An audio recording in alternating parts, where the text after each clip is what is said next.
మన జీవితాల్లో ప్రతిదానికి దేవుడు ఒక సమయాన్ని పెట్టాడు. తినడానికి ఒక సమయం ఉంది, పని చేసుకోవడానికి ఒక సమయం ఉంది, మాట్లాడుకోవడానికి సమయం ఉంది, పడుకోవడానికి సమయం ఉంది, పెళ్లి చేసుకోవడానికి ఒక సమయం ఉంది, పిల్లల్ని కనడానికి ఒక సమయం ఉంది. ప్రతిదానికి జీవితంలో ఒక సమయం ఉంది. అయితే ఆ సరి అయిన సమయం, సరి అయిన స్థలం, సరి అయిన పని చెయ్యక మన జీవితాలు ఏమవుతున్నాయో తెలుసా? మూడు బారిన జీవితాలుగా మారిపోతున్నాయి, శాపగ్రస్తమైన జీవితాలుగా మారిపోతున్నాయి.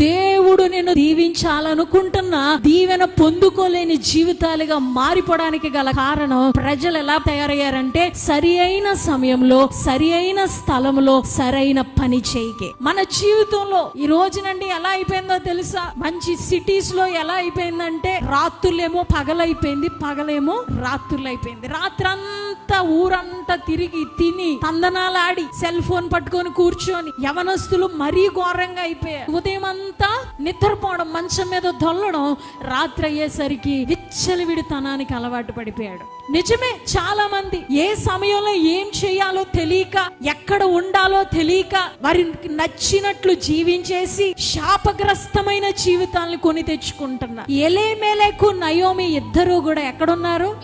బెత్లెహేంలో దేవుడి సన్నిధిలో రొట్టెలలో సమృద్ధిలో ఉండి అక్కడ కరువు వచ్చిందని ఎక్కడికి వెళ్ళిపోయారు? మోయాబుకి వెళ్ళి అక్కడ ఏం చేశారు? అన్యులను వివాహం చేసుకుని భయంకరమైన శాపాన్ని తెచ్చుకున్నారు. వెళ్ళారు, వెళ్ళి వాళ్ళతో పెళ్లి ఏంటండి, వాళ్ళతో సాంగత్యం ఏంటి, వీళ్ళకి లోకంతో నీకు సాంగత్యం ఏంటి?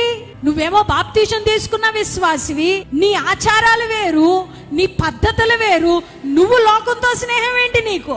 అందుకే ముగ్గురు మగవాళ్ళు చచ్చిపోయారు ఇంట్లో. ఆ శాపాన్ని గ్రహించిన రూతు బెత్లెహేం దేవుడు సన్నిధికి వచ్చి ఆశీర్వదించబడింది. హల్లెలూయా! సరి అయిన స్థలానికి వచ్చింది, సరైన పని చేయడం ప్రారంభించింది, దేవుని వంశావళిలో చేర్చబడింది. హల్లెలూయా! మన దేవుడు ఎవరు చెప్పండి? ఆశీర్వదించే దేవుడు. ఆయన ఆశీర్వాదపు ఊట.